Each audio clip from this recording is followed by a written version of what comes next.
Hello, hi, welcome to various note bridges. This is your Kiran Kodmuru. Yes, మరి Telangana exclusive Telangana AP కాదండి, Telangana text book అది. So తెలంగాణలో రాబోయేటువంటి TET కావచ్చు, అదేవిధంగా డిఎస్సి కావచ్చు, వీటిలో ఒక్కొక్క క్లాస్ బుక్ చూసుకుంటూ వద్దాము. సో ఫస్ట్ ఈరోజు సెషన్లో అయితే మనం 7th క్లాస్ పార్ట్ 1 జనరల్ సైన్స్లో ఏ అంశాలపైన ఖచ్చితంగా ఫోకస్ చేయాలి, ఏ అంశాల నుండి క్వశ్చన్ దిగడానికి అయితే ఛాన్స్ ఉంది. ఎంటైర్ టెక్స్ట్ బుక్ పార్ట్ 1 మాత్రం చూస్తున్నాము. సో వీలైతే మీరు ఈ యొక్క పార్ట్ 1 టెక్స్ట్ బుక్ ఏదో దగ్గర పెట్టుకోండి. నేను చెప్తూ ఉంటాను, అండర్లైన్ చేసుకుంటూ వెళ్ళండి, లేదంటే ఆ ఏరియా హైలైట్ అయినా చేసుకోండి. ఖచ్చితంగా మనం ఏదైతే ఏరియా అనుకుంటామో ఆ ఏరియా నుంచి క్వశ్చన్ అవ్వడానికి అయితే ఛాన్సెస్ ఉన్నాయి. సో ఫస్ట్ టైం మన ఛానల్ చూసినప్పుడు తప్పకుండా సబ్స్క్రైబ్ చేయండి. అండ్ మొత్తం వీడియో చూసిన తర్వాత ఈ వీడియో యూస్ఫుల్గా అనిపిస్తే డెఫినెట్గా లైక్ అయితే చేయండి. అండ్ అదేవిధంగా యూస్ఫుల్ అనిపిస్తే డెఫినెట్గా మీ ఫ్రెండ్స్ కూడా షేర్ చేయండి. సో మరి 7th క్లాస్ పార్ట్ 1 అండి ఇది. సో పార్ట్ 2 నెక్స్ట్ ఫర్దర్ చూద్దాము. సో దీనిలో ఆల్మోస్ట్ 190 పేజెస్ అంటే 80 పేజెస్ అనుకోండి. సో 80 అరౌండ్ తెలుగు ఇంగ్లీష్ అన్ని కంబైండ్ కలిపేసి 180 పేజెస్ ప్లస్ ఉన్నాయి. సో ఇక్కడ ఏ ఏరియా నుంచి మనకు క్వశ్చన్ అడగడానికి ఛాన్స్ ఉంది, టెట్లో కానీ డిఎస్లో కానీ. సో ఎందుకు అనేది కూడా చెప్తాను. అండ్ క్వశ్చన్ అదేవిధంగా ఎలా అడుగుతాడు, ఎలా అడగడానికి ప్రాబిలిటీ ఉంటుంది అనేటువంటి చూద్దాం. ఎందుకంటే ప్రీవియస్ పేపర్స్ ఒకసారి అనాలిసిస్ చేసినట్లయితే మనకి ఏ ఏరియా నుంచి క్వశ్చన్లు అడుగుతున్నారు సో నాకు చాలా క్లియర్గా అర్థమవుతుంది. ఏ ఏరియా స్కిప్ చేయొచ్చు. సో దీన్ని బట్టి మీరు ఆ టెక్స్ట్ బుక్స్ని within short period of టైంలో చాలా ఫాస్ట్గా కంప్లీట్ చేయడానికి అయితే ఛాన్స్ ఉంది. సో ఆల్రెడీ చదివిన వాళ్ళతో వెరీ హ్యాపీ. అండ్ చూద్దామండి నెక్స్ట్. రైట్, ఇక్కడ ఫస్ట్ యూనిట్ వచ్చేసి ఆహారంలోని అంశాలు. సో ఇక్కడ ఆహారంలో అంశాలు చూసినట్టయితే ఇక్కడ క్యాజువల్గా ఉందండి. ఇక్కడ ఫస్ట్ పారా చూసినట్టయితే అండ్ ఇక్కడ కూడా మనకి ఏంటంటే ఇక్కడ రైట్ సైడ్ కూడా ఇచ్చింది మనకి మామూలు ఇన్ఫర్మేషన్ అండి. అండ్ ఇక్కడ ఒక చిన్న పాయింట్ అయితే ఇక్కడ కనపడుతూ ఉంటుంది మనకి. ఇక్కడ చూసినట్లయితే మనం నిద్రిస్తున్నప్పుడు కూడా శ్వాసక్రియ, మనం నిద్రిస్తున్నప్పుడు ఎలాంటి క్రియలు జరుగుతాయని ఇక్కడ రెండు ఇచ్చాడు. సో ఇక్కడ ఫోకస్డ్గా ఉండండి. సో శ్వాసక్రియ, రక్త ప్రసరణ మన శరీరంలో జరుగుతూనే ఉంటాయి కాబట్టి నిద్రించే సమయంలో కూడా మనకు శక్తి అవసరం. సో ఇది ఒక చిన్న పాయింట్, ఇది ఒకటి అండర్లైన్ చేసుకోండి. సో మనం నిద్రించే సమయంలో ఈ క్రియలు జరుగుతున్నది మనకు శక్తి అవసరం. ఏ క్రియలు ఉంటాడంటే శ్వాసక్రియ, అదేవిధంగా రక్త ప్రసరణ. సో కాబట్టి ఈ ఏరియా ఒకటి ఫోకస్గా ఉండండి. నెక్స్ట్ చూద్దామండి. చాలా ఫాస్ట్గానే అయిపోతుంది. సో పేజెస్ పేరుకు మాత్రం 190 ఉంటాయి, బట్ ఇక్కడ ఇంపార్టెంట్ అంశాలు ఏంటి అనేది అయితే ఒకసారి చూద్దాం. సో ఇక్కడ ఇది ఒకటి చూడండి. ఇక్కడ మీరు చూడడానికి ఈ బాక్స్ మొత్తం కూడా ఖాళీగానే ఉంది. సో ఖాళీగా ఎందుకు ఇది ఇక్కడ దీని బాక్స్ ఏం చదివేది ఉందిలే అని అనుకోవచ్చు, బట్ ఇక్కడ ఒక అంశాన్ని పరిశీలిద్దాం. ఇక్కడ చూసినట్టయితే అంటే బేసిక్గా తెలుగు మీడియం ఎవరైతే ఉంటారో, సో బేసిక్గా తెలుగు మీడియం ఉండే అంటే ఈవెన్ నేను కూడా డిగ్రీకి పోయేంతవరకు కూడా పిండి పదార్థాలు ఇంగ్లీష్లో ఏమంటారో తెలియదు. సో క్రొవ్వుల్ని ఇంగ్లీష్లో ఏమంటారో తెలియదు. సో మనకు అలాంటివి స్కిప్ చేసుకోండి. ఇక్కడ ఒక్కసారి హెడ్డింగ్స్ చూసినట్లయితే పిండి పదార్థాన్ని కార్బోహైడ్రేట్స్ అనేటువంటి అంశం ఇక్కడ కనపడుతుంది. అదేవిధంగా మాంసపు కృత్తులను ఇంగ్లీష్లో ప్రోటీన్స్ అంటారు, అదేవిధంగా క్రొవ్వులను లిపిడ్స్ అంటారు, గుర్తుపెట్టుకోండి. నెక్స్ట్ మినరల్స్ వచ్చేసి ఖనిజ లవణాలు. ఓకేనా. సో ఇవి ఇక్కడ మారు పేర్లు ఇవ్వడం జరిగింది కాబట్టి ఇక్కడ ఒక్కసారి చూడండి. ఆల్రెడీ తెలిసి ఉంటుంది, తెలిసే పర్వాలేదు. సో తెలియని వాళ్ళైతే ఇక్కడ ఏముందిలే అనుకోకండి, మనకి ఏదో ఒక ఇన్ఫర్మేషన్ అయితే కంపల్సరీ కనపడుతూ ఉంది. ఓకేనా. రైట్, ఇక్కడ ఇంకేమున్నాయని చూసినట్టయితే రైట్ ఇక్కడ ఈ ఏరియాకి వద్దామండి. సో డెఫినెట్గా మీరైతే టెక్స్ట్ బుక్ ముందు పెట్టుకుంటే మీకు చాలా యూస్ఫుల్గా ఉంటుంది. మనం తినే ఆహార పదార్థాల్లో కార్బోహైడ్రేట్లు, ప్రోటీన్లు, క్రొవ్వులు, విటమిన్లు, ఖనిజ లవణాలు ఉంటాయి. వీటిని మనం ఆవశ్యక అంశాలుగా గుర్తిస్తాం. రైట్, ఇక్కడ క్వశ్చన్ ఎలా అడగడానికి ఛాన్స్ ఉందని చూసినట్లయితే మనం తినే ఆహారంలో క్రింది వాటిలో ఆవశ్యక అంశంగా పరిగణించబడినది అంటాడు. సో ఇక్కడ అన్నీ ఇస్తాడు, కార్బోహైడ్రేట్స్ ఇస్తాడు, ప్రోటీన్స్ ఇస్తాడు, క్రొవ్వులు ఇస్తాడు, విటమిన్లు ఇస్తాడు, ఖనిజ లవణాలు ఇస్తాడు. వాటితో పాటుగా పీచు పదార్థం నీరు కూడా ఉన్నాయి. చూడండి, ఇక్కడ పీచు పదార్థం నీరు కూడా కనపడుతున్నాయి. సో ఇవి కూడా ఆహారంలోని అంశాలు అన్నాడు. కాబట్టి ఇక్కడ జస్ట్ కీన్గా అబ్జర్వ్ చేసినట్లయితే మనకి పీచు పదార్థం, నీరు, వీటితో పాటుగా పైన పేర్కొన్నటువంటి అంశాలు అవి కూడా అంశాలే. బట్ ఏం అంశాలు అన్న ఇక్కడ ఆవశ్యక అంశాలు, వెరీ వెరీ ఇంపార్టెంట్ అంశాలు అన్నమాట అవి. సో వాటితో పాటుగా పీచు పదార్థం, నీరు కూడా ఉన్నాయి, కానీ అవి ఆవశ్యక అంశాలు కాదు అనేటువంటి విషయాన్ని తప్పకుండా గుర్తించండి. సో వీటిని మనం పోషకాలు ఉంటున్నాం. సో పోషకాలు అంటే రెండు ఉన్నాయి ఇక్కడ మనకి. సో ఆవశ్యక అంశాలనే, అదేవిధంగా ఆహారంలోని అంశాలు. సో రెండు రకాలుగా కనపడుతున్నాయి మనకి. సో పోషకాలు అన్నప్పుడు వాటితో పాటు ఇవి కూడా వస్తాయి, ఆవశ్యక అంశాలు అన్నప్పుడు అవి మాత్రమే వస్తాయి.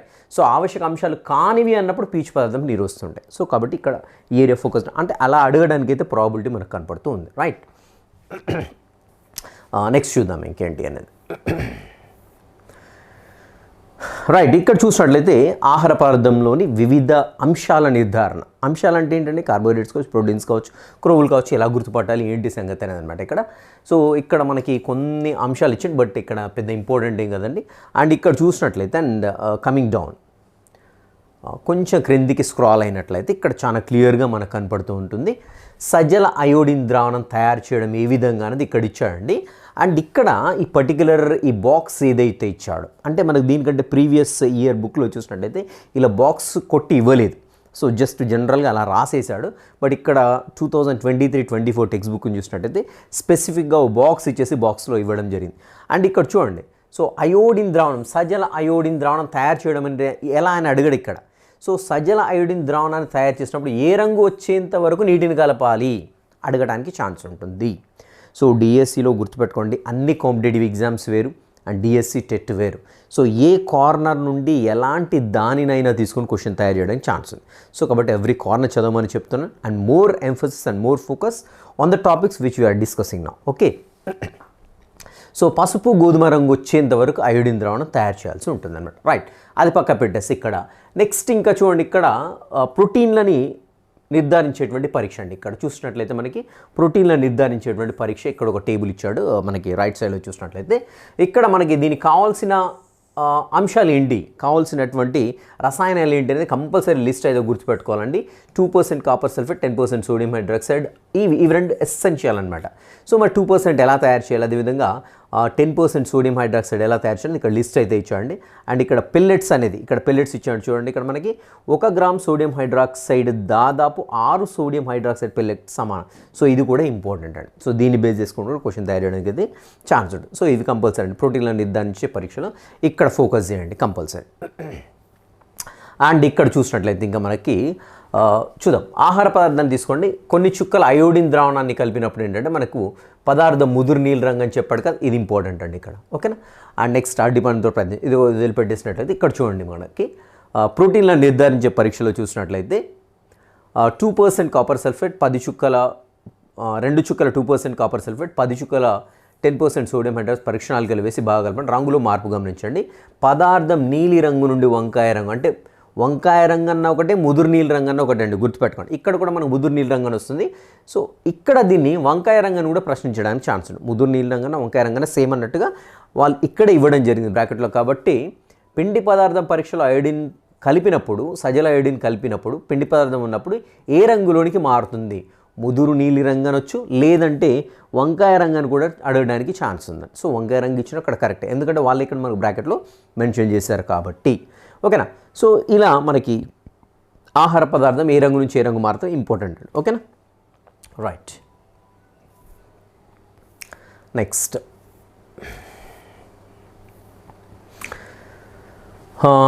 ఇక్కడ చూసినట్టయితే ఎక్కడెక్కడ ఏ అంశాలు ఎక్కువగా ఉన్నాయని ఇచ్చి, బియ్యంలో పిండి పదార్థాలు ఎక్కువగా ఉంటాయి, అదేవిధంగా నూనెలో క్రొవ్వు పదార్థాలు ఎక్కువగా ఉంటాయనేటువంటి అంశాన్ని ఇచ్చాడు. సో గుర్తుపెట్టుకోండి, ఇది ఒక అంశం ఇంపార్టెంట్ ఇక్కడ. అండ్ ఇంకా చూసినట్లయితే ప్రోటీన్లు అధికంగా ఆహారం ఏంటి అని సో వాళ్ళే క్వశ్చన్ మార్క్ పెట్టాడు. అండ్ నెక్స్ట్ చూద్దాం, ఇక్కడ లిస్ట్ అయితే ఇచ్చాడు. లిస్ట్ ఇలా బ్రాకెట్ ఖాళీ ఉందని చూడకండి, కంపల్సరీ ఒకసారి అయితే చూసుకోండి. చూసుకున్న తర్వాత మీకు బియ్యంలో పిండి పదార్థం ఎక్కువగా ఉంటుంది, రైట్. సో ప్రోటీన్లు అనేవి తక్కువగా ఉంటాయి. సో ఇలా ఇక్కడ ఇవి కొట్టేసుకోండి. ఇవి కొట్టుకుంటూ వెళ్ళినట్లయితే తెలుస్తుంది. సార్ మరి మాకు వీటికి ఆన్సర్స్ తెలియదు కదా అంటే, ఆన్సర్స్ తెలియకుంటే గూగుల్ని అడగండి చెప్పేస్తుంది. So what are the food components present, what are the food components more present in the పొటాటోని కొట్టారనుకోండి, అక్కడ వచ్చేస్తుంది. మీకు అంత తెలియలేదు అనుకోండి, తెలుగు స్పీచ్ ఆన్ చేసుకోండి. ఆలుగడ్డలు ఎక్కువగా ఏ పోషకాలు ఉంటాయి, పిండి పదార్థాల, ప్రోటీన్ల, క్రొవ్వుల. సో అక్కడ ఏదనేది మనకు చాలా క్లియర్గా వస్తుంది, పిండి పదార్థాలని వచ్చేస్తుంటుంది. కాబట్టి సో ఇలా మనకి ఇలాంటివి ఏమైనా ఉంటుంది ఫిల్ చేసుకోండి. సో ఇలాంటి ఏరియా నుంచి కూడా క్వశ్చన్ అడగడానికి అయితే ఛాన్స్ ఉంది. ఎందుకంటే ఒకసారి నాకు తెలిసినంతవరకు 2018 డిఎస్సీ సంథింగ్, 2018 కాదండి, 2008 డిఎస్సీ అనుకుంటాను. దాంట్లో 10th క్లాస్ టెక్స్ట్ బుక్ నుండి ఒక చిన్న క్వశ్చన్ చేసి వదిలిపెట్టాడు. ఆ క్వశ్చన్ని సేమ్ తీసుకొచ్చి డిఎస్సిలో యాడ్ చేయడం జరిగిందనమాట. అక్కడ మళ్ళీ ఆన్సర్ కూడా మెన్షన్ చేయలేదు. రైట్, ఇంకా చూసినట్లయితే ఇక్కడ మనకి ఇక్కడ చూడండి, ఇది వ్యక్తి యొక్క వయస్సు, చేసే పనిని బట్టి వివిధ పరిమాణాల్లో పిండి పదార్థాలు, క్రొవ్వులు అవసరమవుతాయి. ఈ పుష్టికరమైన ఆహారం. సో ఇది ఇంపార్టెంట్ ఇక్కడ. ఓకేనా. సో దేన్ని బేస్ చేసుకొని మనకి వ్యక్తికి కావాల్సినటువంటి ఆహారం డిసైడ్ చేస్తామంటే ఆ వ్యక్తి యొక్క వయస్సు, అదేవిధంగా తను చేసేటువంటి పని. ఓకేనా. సో ఇవి కాకుండా ఇంకా స్వల్ప పరిమాణంలో, సో స్వల్ప పరిమాణంలో మన శరీరానికి అవసరమయ్యే ఏంటంటే విటమిన్లు మరి ఖనిజ లవణాలండి. ఓకేనా. రైట్, నెక్స్ట్ చూద్దాం. ఇంకా ఏంటి అని చూసినట్లయితే ఇక్కడ చూద్దాం. ఇక్కడ ఆహారంలో మనకి పీచు పదార్థాల గురించి ఇచ్చాడండి. పీచు పదార్థాలు కూడా ఒక రకమైనటువంటి కార్బోహైడ్రేట్స్ అని ఇచ్చాడు. సో అవి శరీరంలో జీర్ణం కావు. సో ఇది ఇంపార్టెంట్ ఇక్కడ. సో ఇక్కడ నుండి క్వశ్చన్ తయారు చేయడానికి అయితే ఛాన్స్ ఉంటుంది. అండ్ నెక్స్ట్ వచ్చేసి ఏ ఆహార పదార్థాల్లో మనకి పీచు అనేది ఎక్కువగా ఉంటుంది అనేది మనకు ఒక లిస్ట్ అయితే ఇచ్చాడండి. సో ఇలా లిస్ట్ ఇచ్చినప్పుడు డెఫినెట్గా ఈ ఏరియా నుంచి క్వశ్చన్ అడడానికి ఛాన్స్ ఉంటుంది. గుర్తుపెట్టుకోండి, బీరకాయ, బెండకాయ, చిక్కుడు, చిలగడదుంప, ఉడికించిన చిలగడదుంప అని ఇచ్చాడు. ఓకేనా. సో ఇది ఇంపార్టెంట్. ఇక్కడ ఈ ఏరియాని చూసినట్టయితే ఇది ఇంపార్టెంట్గా పరిగణించండి. అండ్ ఇంకా పీచు పదార్థం యొక్క యూజ్ ఏంటి అనేది ఇక్కడ మనకు కనపడుతూ ఉంటుంది. అండ్ జీర్ణక్రియ తోడు పీచు పదార్థాలు తొక్కల్లో ఉంటాయి. అయితే ఈ మధ్యకాలంలో రైట్ ఇది చూద్దాం. ఇంకా నెక్స్ట్ ఇక్కడ కూడా ఒక లిస్ట్ ఇచ్చాండి. పీచు ఉండేటువంటి ఆహార పదార్థాలు ఏంటి అంటే పొట్టు తీయని గోధుమలని గుర్తుపెట్టుకోవాలి. ఇలాంటి ఏరియా నుంచి కన్ఫ్యూజ్ చేయడానికి ఛాన్స్ ఉంది. డైరెక్ట్ గోధుమలని ఇచ్చేస్తాడు. సో మనము పెట్టేస్తాం గోధుమలని ఇచ్చాడు. పొట్టు తీయని గోధుమలని, ఎందుకంటే పొట్టులోనే పీచు పదార్థాలు ఉంటాయి కాబట్టి అలా ఒక్కటి చదివేటప్పుడు చాలా క్లియర్గా చదవండి. అండ్ తృణధాన్యాలు, పండ్లు మరియు కూరగాయలు, చిలగడదుంప, బఠానీ, గుమ్మడి, ఈ లిస్ట్ ఇలాంటి ఇచ్చినప్పుడు డెఫినెట్గా ఏరియా నుంచి క్వశ్చన్ తయారడానికి ఛాన్స్ ఉంటుంది. సో పీచు పదార్థాలు ఉన్నటువంటి ఆహార పదార్థాలు ఏంటనేసి ఇవ్వడం జరిగింది. అండ్ ఇంకా ఇక్కడ చూసినట్టయితే ఈ రైట్ సైడ్ కాలంలో చూసినట్టయితే మనకి నీరు గురించి కూడా ఇచ్చాడండి. సో నీరు అనేది ఎక్కడెక్కడ ఉంటుంది, ఏ సంగతి, కూరగాయల, పండ్లో నీరు ఉంటుందని ఇచ్చాడు. అండ్ ఇక్కడ బీరకాయ, సొరకాయ వంటి కూరగాయల్లో నీళ్లు ఉంటాయనే క్వశ్చన్ ఉంటాయి. సో ఇక్కడ పుచ్చకాయ, అదేవిధంగా బొప్పాయి, పుచ్చకాయల్లో కూడా మనకి నీళ్లు ఉంటాయనేసి ఇవ్వడం జరిగింది. అండ్ నెక్స్ట్ చూసినట్లయితే రైట్, సో నీటి యొక్క అవసరాన్ని తెలుసుకుందాము. సో నేను మన టెస్ట్ సిరీస్లో ఈ ఏరియా నుంచి క్వశ్చన్ కూడా తయారు చేశానండి. సో ఇలాంటి ప్రయోగాలు లేదంటే కృత్యాలు అన్నప్పుడు డెఫినెట్గా ఫోకస్ చేయండి. సో కృత్యం ఏంటి, ఏ రకంగా చేస్తున్నారు, అదేవిధంగా కృత్యం దేని గురించి చేస్తున్నారు, సో ఇది ఇంపార్టెంట్. ఇక్కడ చూసినట్టయితే మనకి ఒక తడి స్పాంజిని ఒక గాజు గొట్టంలోకి నెట్టడానికి ట్రై చేస్తున్నాడు. సో ఇక్కడ నీటి యొక్క అవసరాన్ని తెలుసుకునేటువంటి ప్రయోగం అండి. ఇక్కడ మనల్ని ఎలా కన్ఫ్యూజ్ చేయడానికి ఛాన్స్ ఉంటుందంటే ఈ ప్రయోగంలో అంటే గాజు గొట్టం ద్వారా తడిచినటువంటి స్పాంజిని చొప్పించినప్పుడు చాలా ఈజీగా జారిపోతుంది అంటాడు. సో మరి దాంట్లో నీటి యొక్క అవసరమా లేదంటే పీచు పదార్థాల యొక్క అవసరమా, దేని గురించి దీన్ని తెలుసుకుంటున్నామనేసి క్వశ్చన్ అడడానికి ఛాన్స్ ఉంటుంది. లేదంటే గాజుగొట్టం మన శరీరంలో ఏ పార్ట్కి సమజాతం అంటాడు, లేదంటే ఈ తడిచినటువంటి స్పాంజ్ ఏందో అది ఏ పార్ట్ మన బాడీలో. సో ఈ ప్రయోగాన్ని దీంతో కంపేర్ చేస్తున్నాడని అడగడానికి ఛాన్స్ ఉంది. కాబట్టి ఈ ప్రయోగాన్ని మొత్తం కూడా ఒకసారి చూసుకోండి. అండ్ నెక్స్ట్ చూసినట్లయితే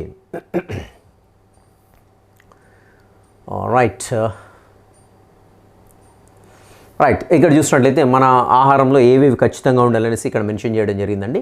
సో ఇక్కడ చూసినట్లయితే పిండి పదార్థాలు, ప్రోటీన్లు, క్రొవ్వులు, విటమిన్లు, ఖనిజాలను తగిన పరిమాణంలో ఉండే విధంగా చూసుకోవాలి. సో సంతులిత ఆహారం అంటే ఏంటిదనేసి కంపల్సరీ ఇక్కడ ఫోకస్గా ఉండండి. నెక్స్ట్ చూద్దాం. రైట్, సో పచ్చి కూరగాయల మిశ్రమం, తృణధాన్యాలు, పప్పు, పాలు తగినంతగా తీసుకోవాలి. ఇక్కడ చూడండి కంపల్సరీ ఏదేది ఎంత తీసుకోవాలనేది ఇక్కడ ఇవ్వడం జరిగింది. క్రింది వాటిలో ఏ అంశాన్ని తగినంతగా తీసుకోవాలి అంటాడనమాట. ఓకేనా. సో తగినంతగా తీసుకోవాలన్నప్పుడు ఏంటి, పచ్చి కూరగాయల మిశ్రమం, తృణధాన్యాలు, పప్పు, పాలు వచ్చేస్తుంది. అండ్ స్వల్ప పరిమాణంలో వేటిని తీసుకోవాలన్నప్పుడు నూనె, వెన్న, నెయ్యి. ఓకేనా. సో ఏ కాలంలో దొరికే పనులు ఆ కాలం. సో ఇలా అడగడానికి ఛాన్స్ ఉంటుందండి. ఇక్కడ ఏంటి అని చూసినట్టయితే తగినంతగా తీసుకునేటువంటి ఆహార పదార్థం ఏంటి, స్వల్ప పరిమాణం తీసుకునేటువంటి ఆహార పదార్థాలు ఏంటి, ఇక్కడ లిస్ట్ ఏదైందో కంపల్సరీ గుర్తుపెట్టుకోవాల్సిందే. నెక్స్ట్ వచ్చేసి ఎక్కువగా ఉడికించడం వల్ల ఏమవుతుంది అంటే ఎక్కువగా ఉడికించడం, వేయించడం, మళ్ళీ వేడి చేయడం ద్వారా సో పోషకాలు నశిస్తాయి. అదొక పాయింట్ గుర్తుపెట్టుకోండి. నెక్స్ట్ వచ్చేసి రైట్ ఇక్కడ సలాడ్స్ అంటే ఏంటో అని అడగడానికి ఛాన్స్ ఉంది. ఇక బ్రాకెట్లో సలాడ్స్ ఇచ్చాడు కదా. ఆహారంలో పచ్చి కూరగాయల మిశ్రమాన్ని సలాడ్స్ అంటారు, గుర్తుపెట్టుకోవాలి. ఓకేనా. నెక్స్ట్ చూసినట్లయితే అండ్ ఇక్కడ ఒక లిస్ట్ అయితే ఇవ్వడం జరిగిందండి. సో వెరీ వెరీ ఇంపార్టెంట్ నాకు తెలిసినంతవరకు అయితే ఇది. అండ్ ఇక్కడ చూసినట్లయితే మనకి ఇక్కడ ఇచ్చాడు చూడండి, పిస్తా, జీడిపప్పు, బాదం పప్పు, ఎండు ద్రాక్ష, కిస్మిస్, ఖర్జూరం. సో వీటిని ఎండు పండ్లు లేదా డ్రై ఫ్రూట్స్ అంటామండి. సో డ్రై ఫ్రూట్స్ వల్ల లాభం ఏంటి, ఆరోగ్యాన్ని, బలాన్ని ఇస్తాయి అనేటువంటి పాయింట్ ఏదైందో అది. అండ్ ఇక్కడ చూసినట్టు మరొక అంశం ఏంటంటే వీటిని తక్కువ పరిమాణంలో తీసుకోవడం మంచిది అనేది ఇంపార్టెంట్ ఇక్కడ కీ పాయింట్. సో మనకు డ్రై ఫ్రూట్స్ తింటే మంచిది కానీ మనం భోజనం చేసినట్టు చేయకూడదు. వీటి తక్కువ పరిమాణంలో తీసుకోవడం ఇంపార్టెంట్. ఈ ఏరియాలను మనకు ఫోకస్ చేయడానికి ఛాన్స్ ఉంటుంది. అండ్ ఇక్కడ చూసినట్టయితే మనకి ఇక్కడ చూడండి ఇది ఒక లిస్ట్ ఉంది. ఇక్కడ మనకి లిస్ట్ వెరీ ఇంపార్టెంట్. సో తగినంతగా తీసుకోవాల్సినటువంటి ఆహార పదార్థాలు ఏంటి, ఎక్కువ మోతాదులో తీసుకోవాల్సినటువంటి పోషకాలు ఏంటి, అదేవిధంగా తక్కువ మోతాదులో, తగినంతగా వేరు తక్కువ మోతాదులో వేరండి, గుర్తుపెట్టుకోండి. అండ్ అప్పుడప్పుడు తీసుకోవాల్సినటువంటి ఆహార పదార్థాలు లిస్ట్ అయితే ఇవ్వడం జరిగింది. సో ఈ లిస్ట్ అనేది వెరీ ఇంపార్టెంట్. క్వశ్చన్ అడడానికి ప్రాబిలిటీ ఎక్కువగా ఉంటుందండి ఈ ఏరియా నుంచి, గుర్తుపెట్టుకోండి. ఓకేనా. రైట్, నెక్స్ట్ చూసినట్టయితే సంతులిత ఆహారం అండి. సంతులిత ఆహారం అంటే బ్యాలెన్స్డ్ డైట్గా చెప్పండి. సో ఖరీదైన ఆహారం కానక్కర్లేదు. సో ఇక్కడ సంతులిత ఆహారం అంటే ఏంటి, ఏ లిస్ట్ అంతా ఉంటే మనకి సంతులిత ఆహారం అవుతుంది అనేది ఇక్కడ లిస్ట్ ఇచ్చాడు. సో అన్నం, రొట్టెలు, పప్పులు, కూరగాయలు, పండ్లు, కొద్దిగా నూనె, కొంచెం బెల్లం. సో ఇవి ఉన్నట్లయితే మనకి సంతులిత ఆహారం అవుతుంటుంది. ఈ లిస్ట్ డెఫినెట్గా గుర్తుపెట్టుకోండి. ఓకేనా? రైట్. ఇక జంక్ ఫుడ్స్ తీసుకోవడం వల్ల జీర్ణవ్యవస్థ దెబ్బతింటుంది. ఇది లైట్, అక్కడ మనకు పెద్ద ఇంపార్టెంట్ పాయింట్ ఏమి కూడా కనిపించట్లేదు. రైట్. అండ్ ఇక్కడ కమింగ్ టు సైంటిస్ట్ గురించి ఇచ్చాడండి. సైంటిస్ట్ వెరీ వెరీ ఇంపార్టెంట్, గుర్తుపెట్టుకోండి. సైంటిస్ట్ వారు చేసినటువంటి సేవ కావచ్చు, తను రాసినటువంటి గ్రంథాలు ఏమైనా ఉన్నాయా, సో తను ఏ రంగంలో, ఏ పర్టికులర్ అంశంలో తను రీసెర్చ్ చేశాడు, రీసెర్చ్ దేనిపైన చేశాడు, సో దాని ఫలితం ఏంటి, అండ్ తను ఎంత కష్టపడ్డాడు, ఏ సంగతి అనేది కంపల్సరీ ఎక్కడ వచ్చిన టెక్స్ట్ బుక్లో ఫోకస్డ్గా ఉండండి. ఎందుకంటే స్పెసిఫిక్గా మనకు శాస్త్రవేత్తలు వారు చేసినటువంటి సేవలు అనేది ఇవ్వడం జరిగింది మనకు సిలబస్లో. కాబట్టి ఈ ఏరియా నుంచి స్పెసిఫిక్ ఏంటంటే ఒక విద్యా ప్రమాణాలు మనకు ఉంటుందండి. సో శాస్త్రవేత్తలు చేసినటువంటి కృషిని అభినందించడం అనేది, అంటే విద్యార్థుల్లో ఆ యొక్క విలువని డెవలప్, ఆ యొక్క విద్యా ప్రమాణాన్ని డెవలప్ చేయడం కోసం. సో కాబట్టి క్వశ్చన్ అడడానికి ఎక్కువ ఛాన్స్ అయితే ఉంటుందండి. ఇక్కడ మనకి ఒకటి ఇవ్వడం జరిగింది. సో స్పెసిఫిక్గా లెవోయిజర్ గురించి ఇవ్వడం జరిగిందండి. ఈ ఏరియా ఏదైతే ఉందో ఇంపార్టెంట్ అండి. సో లెవోయిజర్ చేసినటువంటి సేవ కావచ్చు, అదేవిధంగా జేమ్స్ లిండ్ గురించి కొంచెం ఇచ్చాడు. సో ఈ పర్టికులర్ ఏరియా ఉంటే కంపల్సరీ చదవండి, తప్పకుండా చదవండి. ఓకేనా? రైట్. నెక్స్ట్ వచ్చేసి ఇంకా మనం చూడాల్సింది ఏంటంటే ముఖ్యమైన అంశాలు ఏమైనా ఉన్నాయా, ముఖ్య అంశాలు మనం ఏం నేర్చుకున్నామని చివరిలో ఉంటుందండి. ఖచ్చితంగా ఒక్కసారి లెసన్ యొక్క సమ్మరీ అనేది మనకు అక్కడ కనపడుతుంది. కంపల్సరీ సమ్మరీ అయితే చూడండి. ఓకేనా? రైట్. లెందీగా అయిందని ఫీల్ కాకుండా డెఫినెట్గా మీకు యూస్ఫుల్గానే ఉంటుంది. అండ్ మోర్ ఓవర్ ఇంకా చూడండి, చివరిలో మనకి లెసన్ యొక్క చివరిలో మనకి ఇవాల్యుయేషన్కి కొన్ని క్వశ్చన్లు ఇస్తాడు. ఒకసారి క్వశ్చన్లు కూడా చదవండి. మీరు ఆ పర్టికులర్ లెసన్ కంప్లీట్ అయిన తర్వాత టెక్స్ట్ బుక్ వెనుక ఇచ్చినప్పుడు క్వశ్చన్లు చూడండి. ఎందుకంటే ఒక్కోసారి డైరెక్ట్గా ఇదే క్వశ్చన్ తీసుకొని డైరెక్ట్ ఎగ్జామ్లో పెట్టేస్తూ ఉంటాడు. కాబట్టి ఆ క్వశ్చన్లకు మనం ఆన్సర్ చేస్తున్నామా లేదా, సో దట్ మనకు సెల్ఫ్ ఇవాల్యుయేషన్ అనేది అవుతూ ఉంటుందంట. ఓకే, సో నేను ఇవన్నీ చేశానంటే నేను ఈ పర్టికులర్ యూనిట్ పర్ఫెక్ట్, సో అలా అయిపోతూ ఉంటుందన్నమాట. కాబట్టి ఖచ్చితంగా చివరిలో ఉండేటువంటి క్వశ్చన్స్ అయితే చూడండి. And coming to acids and base and ఆమ్లాలు, క్షారాలు. సో ఇక్కడ ఆమ్లాలు, క్షారాలు చూసినట్టయితే అండ్ చూద్దాం ఇక్కడ ఇంపార్టెంట్ ఏంటి అనేది మనకు చాలా క్లియర్గా తెలుస్తూ ఉంటుంది. సో ఏంటి, ఏం చదవాలి, ఏ స్కిప్ చేయాలనేది అర్థమైపోతుంది. రైట్. మనకి కొన్ని ఇవ్వడం జరిగిందండి. ఇక్కడ ఒక కృత్యం వర్ణన ఇచ్చాడండి. పసుపు పొడిని తీసుకొని కొద్దిగా నీరు కలిపి పసుపు బుద్ధ తయారు చేయండి. తెల్ల కాగితం పైన రుద్ది కాగితాన్ని కొంచెంసేపు ఆరనివ్వండి. కాగితం మీద పెన్సిల్తో పువ్వు బొమ్మ గీయండి. సబ్బు నీటి బ్రష్తో పువ్వు పైన రాయండి. సో ఏమవుతుంది, రెడ్ కలర్ అవుతుంది అనేది ఆ విషయం అనేది ఇక్కడ మెన్షన్ చేశాడు. సో ఇది ఏంటంటే సూచికలు, సహజ సూచికల్ని తెలపడం కోసం ఇది యాక్టివిటీ అనేది ఇవ్వడం జరిగింది. సో యాక్టివిటీని దేని గురించి అని అడగవచ్చు. సో ఇక్కడ దేని సహజ సూచిక ఏది అంటూ ఉంటుండొచ్చు. సో ఇలా దేన్ని ఉపయోగించి పెన్సిల్ తోటి గీసాము అని అనడానికి ఛాన్స్ ఉంది. సబ్బు నీరు ఇంకేమన్నా అడుగుతుంటారు. సో కాబట్టి ఇది ఇంపార్టెంట్ యాక్టివిటీ. అండ్ ఇంకా వచ్చేసి చూద్దాం. రైట్. అదేవిధంగా ఇంకా సున్నపు నీటిని తీసుకొని ప్రయోగం చేసే కూడా ఉంది కదా. సో సున్నపు నీటితో ప్రయోగం చేసే ఇది కూడా ఇంపార్టెంట్ అండి, గుర్తుపెట్టుకోండి. అండ్ ఇంక ఇక్కడ ఇచ్చినటువంటి లిస్ట్ ఏదైతే ఉందో, సో సహజ సూచికలు ఏవైతే సూచిక తయారు చేయ పదార్థం. సో ఇక్కడ మనకి ఈ లిస్ట్ అంతా గుర్తుపెట్టుకోకున్నా మీరు తర్వాత ఈ ఫిలప్ చేసుకోకున్నా, సో నాకు ఇది గూగుల్లో దొరకట్లేదు సార్ అన్న సందర్భంలో 7th class guides, question banks ఉంటాయి కదా, దాంట్లో అక్కడ మెన్షన్ చేస్తాడు. సో దాన్ని చూసిందనుకుంటే మన సెల్ఫ్గా గూగుల్లో సెర్చ్ చేసుకోవడం బెటర్ అండి. రైట్. ఇక్కడ చూద్దాం. సో సూచిక తయారు చేసేటువంటి పదార్థాల లిస్ట్ అయితే ఇచ్చాండి, గుర్తుపెట్టుకోండి. ఓకేనా? రైట్. ఇక్కడ ఈ లిస్ట్ ఖచ్చితంగా గుర్తుపెట్టుకోండి. ఎందుకంటే సహజ సూచిక అనగానే వెంటనే మనకు ఒకటే గుర్తొస్తుంది, ఏంటి, పసుపన్న గుర్తొస్తుంది, మందార పువ్వు అన్న. ఇవి రెండే మనకు ఎక్కువ కనపడుతూ ఉంటాయి కదా. సో వాటితో పాటుగా మామిడాకు, బీట్రూట్ ఆకు, గన్నేరు పువ్వు కూడా ఒకసారి అడిగాడు క్వశ్చన్ ఇక్కడ. సో ఇవన్నీ కూడా సహజ సూచికలుగా పనిచేస్తుంటే డెఫినెట్గా గుర్తుపెట్టుకోండి. రైట్. నెక్స్ట్ చూద్దాం. ఇక్కడ చూసినట్లయితే మనకి రైట్, సూచికలు అంటే డెఫినేషన్, దీని యొక్క కాన్సెప్ట్ అంటే డెఫినెట్గా తెలిసి ఉండాలి మనకి. అదేవిధంగా సహజ సూచికల లిస్ట్ ఇచ్చాడు, ఇంతకుముందు మనకు అక్కడ ఇచ్చాడు కదా. సో మందార పూలు, మామిడి ఆకులు, బీట్రూట్, గన్నేరు, పూల రసాలు తీసుకోండి. ఇక్కడ పూల రసాలు అంటున్నాడు, గన్నేరు పూల రసాలు, గన్నేరు ఆకులు కాదండి. సో ఇది కూడా ఇంపార్టెంట్ మనకి. అండ్ ఇక్కడ చూసినట్లయితే మనకి రకరకాల పదార్థాలు ఇచ్చాడు. ఇక్కడ రకరకాల పదార్థాలు ఏ లిట్మస్ రంగులోకి మార్చేస్తున్నాయని ఇది మొత్తం కూడా లిస్ట్ డెఫినెట్గా మీరు ఖచ్చితంగా ఒక్కసారి గూగుల్లో కొట్టినట్టయితే కమలాపండు ఏంటి, టమాటా, వంట సోడా, ఇవన్నీ లిస్ట్ ఉంది కదా. ఈ లిస్ట్ మొత్తం కూడా ఇంపార్టెంటే, గుర్తుపెట్టుకోండి. ఓకేనా? నెక్స్ట్ చూసినట్లయితే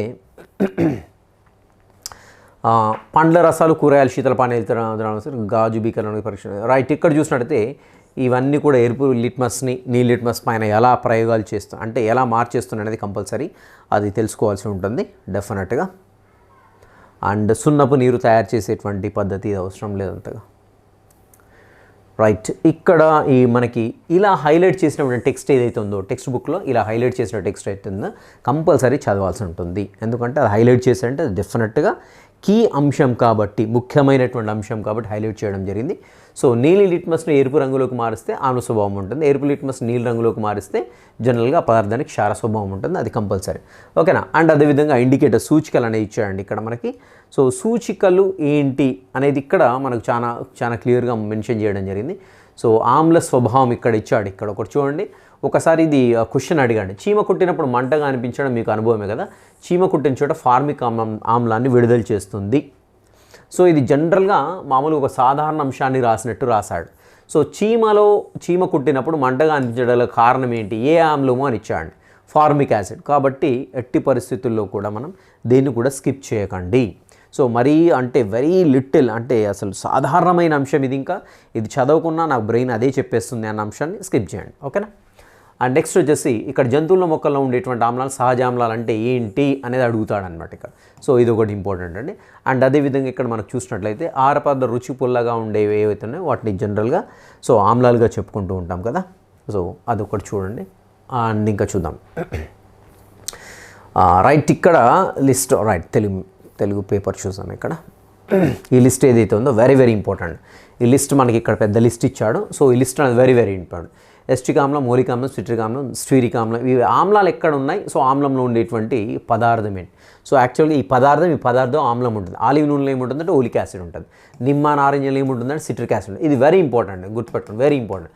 సో క్వశ్చన్ ఆడడానికి చాలా ఎక్కువగా ప్రాబిలిటీ ఉంటుందన్నమాట. అండ్ ఇంకా చూసినట్లయితే ఇక్కడ ఒక లిస్ట్ ఇచ్చాడు పదార్థం. సో ఇక్కడ క్షారం, ఇక్కడ చూడండి కాల్షియం హైడ్రాక్సైడ్, సున్నం నీరులో ఉండేటువంటి క్షారం ఏంటి అంటాడు. గాలిని శుభ్రపరిచే ద్రవాలు, సో అమ్మోనియం హైడ్రాక్సైడ్. సబ్బుల్లో ఏముంటుంది, సో సబ్బుల్లో సోడియం హైడ్రాక్సైడ్ ఉంటుంది. మామూలుగా షేవింగ్ క్రీమ్ అయితే మాత్రం పొటాషియం హైడ్రాక్సైడ్ ఉంటుంది. Milk of magnesium hydroxide. So ఇలా మనకి లిస్ట్ ఏదైతే ఉందో ఈ లిస్ట్ ఇంపార్టెంట్ ఇక్కడ అగైన్. ఓకేనా.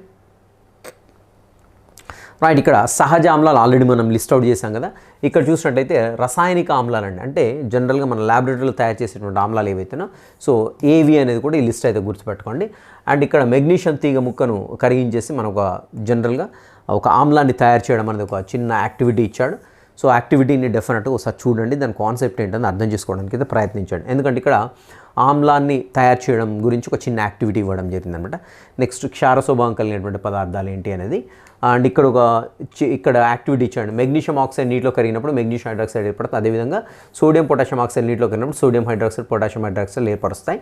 సో ఇవన్నీ కూడా ఏంటి, ఇవన్నీ కూడా క్షార స్వభావం కలిగినటువంటి పదార్థాలను ఏ విధంగా ఏర్పరుస్తున్నాము అనేటువంటి అంశం అనమాట. అదేవిధంగా ఇక్కడ చూసినట్లయితే క్షారానికి ఉండేటువంటి స్వభావం గురించి ఇక్కడ మెన్షన్ చేయడం జరిగింది. సో ఇక్కడ చూసినట్టు జనరల్గా అవి టేస్ట్కి చేదుగా ఉంటాయి, అదేవిధంగా జారుడు స్వభావాన్ని కలిగి ఉంటూ ఉంటాయి. సో ఇలా ఉంటే దాన్ని సాధారణంగా క్షారంగా చెప్పుకుంటూ ఉంటాం. నెక్స్ట్ చూసినట్లయితే ఇండికేటర్స్ గురించి ఇచ్చాడండి. సో ఇక్కడ సహజ సూచికలు ఏంటి అనేది ఇచ్చాడు. రసాయన సూచికల గురించి ఇవ్వడం జరిగింది. సో ఈ పర్టికులర్ ఏరియా ఏదైతే ఉందో ఇది ఎస్జిటి వాళ్ళకి కూడా యూజ్ అవుతుంది. ఎస్జిటి వాళ్ళకి మాత్రమే యూజ్ అవుతుందండి. స్కూల్ అసిస్టెంట్ బయోసైన్స్ రాసే వాళ్ళకి ఫిజికల్ సైన్స్కి సంబంధించిన పార్ట్ చదవకండి. 7th కానివ్వండి 6th కానీ, నేను ఆల్రెడీ చాలాసార్లు చెప్పాను అండ్ మెసేజ్లు పెడుతూ ఉన్నారు. 6th 7th క్లాసెస్లో ఫిజికల్ సైన్స్ అండ్ అదేవిధంగా కెమిస్ట్రీకి సంబంధించిన అంశాలు చదవకండి. ఓకేనా. రైట్. సో రసాయన సూచికలు. సో ఇక్కడ చూసినట్టు మిథైలానిన్ ఫినాఫ్థలిన్ ద్రావణాలు, ఆమ్లాలు, అదేవిధంగా క్షారాలను పరీక్షించడానికి సూచికలు ఇంపార్టెంట్. ఇది ఇంపార్టెంట్ పాయింట్ అండి. సో ఆమ్ల క్షారాలను పరీక్షించడానికి ఉపయోగించేటువంటి రసాయన సూచికలు ఏంటి అన్నప్పుడు మిథైలానిన్ అండ్ ఫినాఫ్థలిన్ లిస్ట్ అయితే తీసుకోవాల్సి వస్తుంది. అండ్ ఇంకా చూసినట్లయితే యాక్టివిటీస్ ఇచ్చాడు కదా, యాక్టివిటీ డెఫినెట్గా చూడండి. అండ్ అదేవిధంగా ఇక్కడ నిమ్మకాయను కోస్తే రక్తం వచ్చేటట్టుగా ఇది ఏం జరుగుతుంది దాని బ్యాక్ సైడ్, సో దాని బిహైండ్ కాన్సెప్ట్ ఏంటి అనేది డెఫినెట్గా చూసుకోవాల్సి ఉంటుంది. నిమ్మకాయ కోసినప్పుడు సాధారణంగా రక్తంలాగా వస్తుంటుంది, ఆ కత్తికి ఏం పూస్తాడు అనేసి అడుగుతూ ఉంటాడు. సో ఇలా అడగడానికి ఛాన్స్ ఉంటుంది. కాబట్టి ఇలాంటి యాక్టివిటీస్ కంపల్సరీ చదవండి, ఈ ఏరియా ఇంపార్టెంట్. ఓకేనా. నెక్స్ట్ చూసినట్లయితే రైట్. అండ్ ఇక్కడ మనకి డైలీ లైఫ్లో ఏ విధంగా అప్లికబుల్ ఉంటుంది. మన డైలీ లైఫ్లో సాధారణంగా తరచుగా ఎదురయ్యేటువంటి సంఘటనలు సైన్స్కి సంబంధించిన లింక్ ఏదైతే ఉంటుందో అక్కడ నుండి కూడా క్వశ్చన్ అడగడానికి ఎక్కువ ఛాన్స్ ఉంటుందన్నమాట. ఓకేనా. అండ్ ఇక్కడ చూసినట్టయితే నిమ్మరసం పోసేసి ఈ ఒక యాక్టివిటీ ఇచ్చాయండి. మనము జింక్ కానీ మెగ్నీషియం, ఇనుము, రాగి, అల్యూమినియం, సో రకరకాల ముక్కలు వాటిలో వేసేసి చేయడానికి ఛాన్స్ ఉంది. ఇది ఒక యాక్టివిటీ గుర్తుపెట్టుకోండి. అండ్ పచ్చళ్ళు, జామున్ జెల్లీను పింగాణి లేదా గాజు పాత్రలో ఎందుకు నిల్వ ఉంచుతారు, ఇది ఇంపార్టెంట్ కాన్సెప్ట్, ఇంపార్టెంట్. సో అక్కడ ఏంటంటే జనరల్గా అవి రియాక్ట్ అయిపోతుంటాయి. మెటల్స్ దాంట్లో ఉంచితే అక్కడ రియాక్ట్ అయిపోయి అక్కడ ఆమ్లాలు తయారవుతుంటే విషపూరితంగా ఉంటాయి. కాబట్టి జనరల్గా వాటిలో నిల్వ చేస్తారు. ఇది ఒక కాన్సెప్ట్ ఇంపార్టెంట్. అండ్ ఆమ్ల వర్షాలు ఏదైతే ఉందో ఆమ్ల వర్షాలు ఇది కూడా ఇంపార్టెంట్. సో ఆమ్ల వర్షాల కారణమైనటువంటి పదార్థాలు ఏంటనేది ఒకసారి చూసుకోండి, ఇది కూడా ఇంపార్టెంట్. నెక్స్ట్ వచ్చేసి ఇక్కడ చూడండి, సల్ఫ్యూరిక్ ఆమ్లం, నత్రిక్ ఆమ్లం, కార్బానిక్ ఆమ్లం, ఇవి మూడు కూడా ఆమ్ల వర్షాలు పడడానికి గల కారణమైనటువంటి ఆమ్లాలు. సో ఈ మూడు ఏవైతే ఉన్నాయో మూడు కూడా గుర్తుపెట్టుకోవాల్సి ఉంటుందన్నమాట. ఓకేనా. అండ్ అదేవిధంగా ఇక్కడ చిన్న యాక్టివిటీ తర్వాత మనకు ఒకటి ఇచ్చాండి. పరీక్ష నాళిక మూతి వద్ద ఒక అగ్గిపుల్లను ఉంచినప్పుడు శబ్దంతో మండుతుంది కావున. సో శబ్దంతో మండేటువంటి వాయువు ఏంటి అంటాడు, హైడ్రోజన్ వాయువు. సో కాబట్టి దాని కోర్ కాన్సెప్ట్ ఏంటి, యాక్టివిటీ ఏంటి, సో ఎందుకు చేస్తున్నామో దాంట్లో ఉండేటువంటి కోర్ కాన్సెప్ట్ డెఫినెట్గా చదవాల్సి ఉంటుంది. సో కంపల్సరీ మీరు అది బ్రెయిన్లో పెట్టుకోవాలి. ఓకే. నెక్స్ట్ ఇక్కడ చూసినట్లయితే ఇక్కడ చూడండి, ఇత్తడి రాగితో తయారు చేసిన పాత్ర లోపలి భాగంలో తగరపూత ఎందుకు పూస్తారంటే ఆహార పదార్థం దాంతో రియాక్ట్ కాకుండా. సో ఇది క్వశ్చన్, ఇక్కడ కీ కాన్సెప్ట్ ఇదే అండి ఇక్కడ. సో ఎందుకు పూస్తారని ఇది మొత్తం కూడా చదివారనుకోండి, మీరు ఎందుకు పూస్తారని ఇక్కడే వచ్చేస్తుంది. సో దీనంతా చదివిన తర్వాత ఇక్కడ చిన్న లైన్ రెడ్ పెన్ తోటి రాసేసుకున్నారనుకోండి, సో ఇది చూడగానే వెంటనే మీకు అది అర్థమైపోతుంది. ఇది మొత్తం చదవాల్సిన పని ఉండదు సెకండ్ రివిజన్లో మనం. ఓకేనా. అండ్ ఇక్కడ సైంటిస్ట్ గురించి ఇచ్చాడు డెఫినెట్గా ఇంపార్టెంట్గా పరిగణించండి. సో ఇక్కడ హెన్రీ క్యావెండిష్ గురించి ఇచ్చాడు, ఇటాలియన్ సైంటిస్ట్. సో తను ఏం చేశాడు ఏంటి అనేది, సో అది కంపల్సరీ చదవాల్సి ఉంటుంది. సో నాకు తెలిసి పార్ట్ 1 మొత్తం చెప్పుకుంటే లెంత్ వీడియో అవుతుంది అనుకుంటాను. చూద్దామండి 2, 3 ఎన్ని యూనిట్లు అయితే అన్ని యూనిట్లో అంటే బోర్గా ఫీల్ అయ్యేందుకు అవకాశం ఎక్కువ ఉంటుంది. ఆల్రెడీ ½ అన్ అవర్గా వస్తుంది, చూద్దాం. రైట్, చూద్దాం. ఇవి కంటిన్యూస్గా చేసేస్తాను వీడియోస్. సో ఏ ఏరియా ఫోకస్డ్గా ఉండాలి ఎందుకు అనేది చెప్తాను డెఫినెట్గా. అండ్ ఇక్కడ చూడండి, ఇక్కడ 2 పరీక్షణాలు తీసుకొని నిమ్మరసం తీసుకోండి, ఒక దానిలో చలవరాతి ముక్కలు, so that is calcium carbonate ముక్కలు తీసుకోండి. అండ్ ఇక్కడ వచ్చేసి ఏంటంటే మనకి ఇది కార్బన్ డైఆక్సైడ్ విడుదలవుతుంది నిరూపించేటువంటి ప్రయోగం అండి, ఇంపార్టెంట్ ఇది కూడా. సో ఈ యాక్టివిటీ ఏంటి, ఎందుకు చేస్తున్నాం, ఏం విడుదలవుతుంది, సో విడుదలైన వాయువు ఏ రకంగా తెలుసుకుంటున్నాం, ఇంపార్టెంట్. రైట్. నెక్స్ట్ అదేవిధంగా ఇక్కడ కూడా మనకి ఇండికేటర్స్ అండి. సో కెమికల్ ఇండికేటర్స్ ఏవైతేనో, సో ఒక పదార్థం ఆమ్లమా క్షారమా తెలుసుకోవడానికి మనం ఒక యాక్టివిటీ చేస్తారండి. సో ఇది కూడా ఇంపార్టెంట్. యాక్టివిటీ 8 అనేది ఏదైతే ఉందో ఇంపార్టెంట్ మనకి. ఓకేనా. నెక్స్ట్ చూద్దాం. సో ఇక్కడ ఇచ్చాడు చూడండి మనకి. సో ఆమ్ల ద్రావణం హైడ్రోక్లోరిక్ ఆమ్లం కంటే ఎక్కువ పరిమాణంలో క్షార ద్రావణం ఉన్నప్పుడు సో క్షార ధర్మాన్ని పొందుతుంది. సో మనకు యాక్టివిటీ చదివితే ఇది మొత్తం కూడా క్లియర్గా అర్థమవుతుంది. యాక్టివిటీ ఏదైతే ఇచ్చాడో అది ఇంపార్టెంట్, వెరీ ఇంపార్టెంట్, గుర్తుపెట్టుకోండి. రైట్. నెక్స్ట్ చూద్దాం. అండ్ ఇక్కడ తటస్థీకరణం అనేది ఇచ్చాడండి, తటస్థీకరణం గురించి ఇచ్చాడు. ఈ తటస్థీకరణం అంటే ఏంటి, దీని గురించిన కాన్సెప్ట్ అని డెఫినెట్గా చూసుకోండి ఇది. అండ్ నెక్స్ట్ వచ్చేసి ఇక్కడ మనకి హైడ్రోక్లోరిక్ ఆమ్లం వంట సోడాలో కలిపి సాధారణ ఉప్పు ఏదైతే చేస్తూ ఉన్నారో ఇది ఒక్కసారి చూసుకోవాలి మీరు డెఫినెట్గా. అండ్ ఇక్కడ వచ్చేసి అన్ని తటస్థ ద్రావణాలు లవణ ద్రావణాలు కావు, చక్కెర స్టార్చ్ తటస్థ స్వభావం కలవి. సో ఇక్కడ ఇది ఒకటి ఇంపార్టెంట్ మీరు. అండ్ నెక్స్ట్ వచ్చేసి అండ్ ఇక్కడ ఎరువుల గురించి ఇచ్చాడు. ఎరువులు ఎలాంటి స్వభావాన్ని కలిగి ఉంటాయి, ఎరువులను ఎందుకు ఎక్కువగా ఉపయోగించదు అనే అంశం ఏదైతే ఉందో ఇది కంపల్సరీ ఫోకస్డ్గా ఉండండి. అండ్ ఇక్కడ చూసినట్లయితే ఇంకొకటి లవణ ద్రావణాలు ఏవైతే ఉన్నాయో ఇక్కడ ఈ బాక్స్ ఏదైతే ఉందో సో ఇది కూడా ఇంపార్టెంట్, గుర్తుపెట్టుకోండి. నెక్స్ట్ చూడండి, ఇక్కడ ఏ లవణాలు నీళ్ళ లిట్మస్ ఎరుపు లిట్మస్గా మారుస్తాయో అవి ఆమ్ల లవణాలు. లవణాలు అంటే జనరల్గా మనకి ఏంటంటే ఒకటే కాన్సెప్ట్ ఉంటుంది. సో ఇక్కడ లవణాల్లో కూడా 2 రకాలు ఉంటాయి, ఆమ్ల లవణాలు అంటే క్షార లవణాలు ఉంటాయి. ఆమ్ల లవణాలు వచ్చేసి ఏంటి, నీళ్ళ లిట్మస్ని ఏంటి ఎరుపు లిట్మస్ని నీళ్ళ లిట్మస్గా మారుస్తాయి ఆమ్ల లవణాలు అంటామట. సో యాసిడ్స్గా ఆమ్లాలు ఎలాగో అవి కూడా ఆమ్ల లవణాలు కూడా అవే ఉంటాయి. అదేవిధంగా క్షార లవణాలు ఏవైతేనో అవి కూడా అదే రకంగా కనపడుతూ ఉంటాయి అన్నమాట. ఓకేనా. నెక్స్ట్ చూసినట్లు ఆ ఎరువుల గురించి ఒక టాపిక్ ఇచ్చాడు, చిన్న టాపిక్, డెఫినెట్గా చదవాల్సిందండి. అండ్ అక్కడ ఉండేటువంటి కీ కాన్సెప్ట్ అనేది కంపల్సరీ తెలుసుకోవాల్సి ఉంటుంది. రైట్. ఇక్కడ చూసినట్లయితే ఇంకా మనకి వాట్ వీ హ్యావ్ లెర్న్డ్ అనేది ఇచ్చాడు ఇక్కడ. సో డెఫినెట్గా ఒకసారి ఈ కీవర్డ్స్ అయితే చూసుకోండి. సో నేను చదివిన దాంట్లో కవర్ అయ్యాయి, మనం మిస్ అయిపోయా. సే ఫర్ ఎగ్జాంపుల్ ఇక్కడ ఆమ్ల పదార్థాలు, క్షార పదార్థాలు. సో ఫినాఫ్థలిన్ అనేది మీరు చదివినప్పుడు ఏమో స్కిప్ చేశారనుకోండి, మన కీవర్డ్స్ చూసినప్పుడు ఏంటి వెంటనే ఇక్కడ మనకి తెలుస్తుంటుంది. ఖచ్చితంగా ఏరియా చదవాల్సి ఉంటుంది. సో ఇది మిస్ అయిపోయిందని మీకు అర్థమవుతుంది కాబట్టి సో ఖచ్చితంగా ఇక్కడ కీవర్డ్స్ ఏవైతే డెఫినెట్గా తెలుసుకోండి, చూడండి. అండ్ అదేవిధంగా వాట్ వీ హ్యావ్ లెర్న్డ్ అనేది కూడా ఇవ్వడం జరిగింది కదా. డెఫినెట్గా ఈ కీ పాయింట్స్ డెఫినెట్గా చూసుకోండి. ఎందుకంటే ఒక్కోసారి ఎగ్జామినర్ ఏదైతే క్వశ్చన్ పేపర్ తయారు చేస్తుంటారో వాళ్ళకి చదివే ఓపిక లేనప్పుడు, టెక్స్ట్ బుక్ చదివే ఓపిక లేనప్పుడు డైరెక్ట్గా ఇక్కడికి వెళ్ళిపోయి ఇక్కడ నుంచి కంపల్సరీ ఇక్కడ ముఖ్యమైనటువంటి అంశాలు ఉంటాయి కాబట్టి డైరెక్ట్ ఇక్కడ నుండి పాయింట్ తీసుకొని డైరెక్ట్ క్వశ్చన్ అయితే తయారు చేయడానికి ప్రాబిలిటీ ఉంటుంది. ఓకేనా. అండ్ అదేవిధంగా చెమట, ఆమ్లమా, క్షారమా ఒకసారి గూగుల్లో కొట్టారంటే మనకు వచ్చేస్తుండే ఆన్సర్ వెంటనే ఇక్కడ రాసేసుకోండి. ఓకేనా. అండ్ ఇక్కడ చూద్దాం నెక్స్ట్ ఈ పట్టిక ఏదైతే ఉందో, పట్టిక వెరీ వెరీ ఇంపార్టెంట్ అండి, వెరీ ఇంపార్టెంట్. గుర్తుపెట్టుకోండి ఈ పట్టిక, ఈ ఏరియాలో ఈ పట్టిక ఏదైతే ఉందో. సో ఆమ్లాలు, పచ్చల తయారు ఎస్టిక్ ఆమ్లం, పులిహోర తయారు సిట్రిక్ ఆమ్లం, శీతల పానీయాల తయారులో కార్బానిక్ ఆమ్లం, శిలామరగలు త్రవించడం ఆక్సాలిక్ ఆమ్లం, ఎరువుల తయారీలో అదే బ్యాటరీల తయారీలో సల్ఫ్యూరిక్ ఆమ్లం. సో ఇక్కడ మనకి చాలా రకాలుగా క్వశ్చన్ అడగడానికి ఛాన్స్ ఉంది. జతపరచడాలైనా అనొచ్చు, లేదంటే క్రింద ఉండే వాటిలో తప్పుగా ఉండే జత అని అనొచ్చు, లేదంటే సో ఇక్కడ రెండు అంశాలని ఫర్ ఎగ్జాంపుల్ ఇక్కడ సల్ఫ్యూరిక్ ఆమ్లం తీసుకున్నాం. సల్ఫ్యూరిక్ ఆమ్లాన్ని క్రింది అంశాల్లో వినియోగిస్తారు, క్రింది వాటిలో వినియోగిస్తారు. ఎరువుల తయారీ అదేవిధంగా బ్యాటరీల తయారీ రెండు ఇచ్చాడు కదా. సో ఇలా రెండు ఏవైతే ఉంటాయో అక్కడ నుండి క్వశ్చన్ అడగడానికి ఛాన్స్. ఇక్కడ హైడ్రోక్లోరిక్ ఆమ్లం ఉంది, మందులు అదేవిధంగా రంగుల తయారీ అని ఇచ్చాడు అనమాట. సో ఇలా రెండు అంశాలను అంటే ఇంపార్టెంట్గా పరిగణించాడు. సో ఈ లిస్ట్ కంప్లీట్గా మనకి ఈ లిస్ట్ ఏదైతే ఉందో ఈ లిస్ట్ మొత్తం ఆమ్లాలు, క్షారాలు అదేవిధంగా లవణాలు, సో ఇవన్నీ ఇచ్చాడు కదా. ఇవన్నీ కూడా వెరీ ఈ పర్టికులర్గా ఈ బాక్స్ అయితే వెరీ ఇంపార్టెంట్. అంటే మనకు అక్కడ నుండి క్వశ్చన్ తయారు చేయడానికి, ఫ్రేమ్ చేయడానికి ఎక్కువ ఛాన్స్ ఉంటాయి. మనల్ని కన్ఫ్యూజ్ చేయడానికి కూడా ప్రాబిలిటీ ఎక్కువగా ఉంటుందన్నమాట. ఓకేనా. రైట్. అదేవిధంగా ఇక్కడ అభ్యసనాన్ని మెరుగుపరుచుకుందామని ఉంది కదా, దీంట్లో ఉండే క్వశ్చన్లు ఒకసారి చూసుకోండి. సో క్వశ్చన్లను కంపల్సరీ మీరు ఆన్సర్ చేయగలిగేటువంటి స్థితిలో ఉండాలి. అలాంటి స్థితిలో ఉన్నప్పుడు మాత్రమే మీరు అది కరెక్ట్గా చదివినట్టుగా లెక్క అనమాట. ఓకేనా. సో ఇక్కడ చూడండి ఫర్ ఎగ్జాంపుల్ లాక్టిక్ ఆమ్లం, ఎస్టిక్ ఆమ్లం, సిట్రిక్ ఆమ్లం, ఆక్సాలిక్ ఆమ్లం. సో ఇవి వేటిలో ఉంటాయనేసి చాలా క్లియర్గా ఇక్కడ జతపరచండి ఇచ్చాడు. సో ఇలాంటివి డెఫినెట్గా చూసుకోండి. ఒకసారి యాస్టీస్గా దీన్ని ఇలాగే అడిగాడు అనుకుంటాను. సో టెట్లోనే ఇప్పుడు ఒకసారి డైరెక్ట్ యాస్టీస్గా ఇలా అడిగాడు. సో ఎందుకంటే మనకు ఆల్రెడీ ఒక పెద్ద లిస్ట్ వచ్చింది, ఆ లిస్ట్ నుంచి కొన్ని తీసుకొని తయారు చేయడం జరిగింది అనమాట క్వశ్చన్. సో లేదంటే ఒక్కటి తీసుకొని ఎక్కడ ఉంటుంది అనడానికైనా ఛాన్స్ ఉంటుంది. ఓకేనా. రైట్. నెక్స్ట్ వచ్చేసి సిల్క్ అండ్ వూల్ ఉందండి. రైట్. నాకు తెలిసి more than half an hour కావస్తుంది. రైట్. నెక్స్ట్ చూద్దామండి డెఫినెట్గా.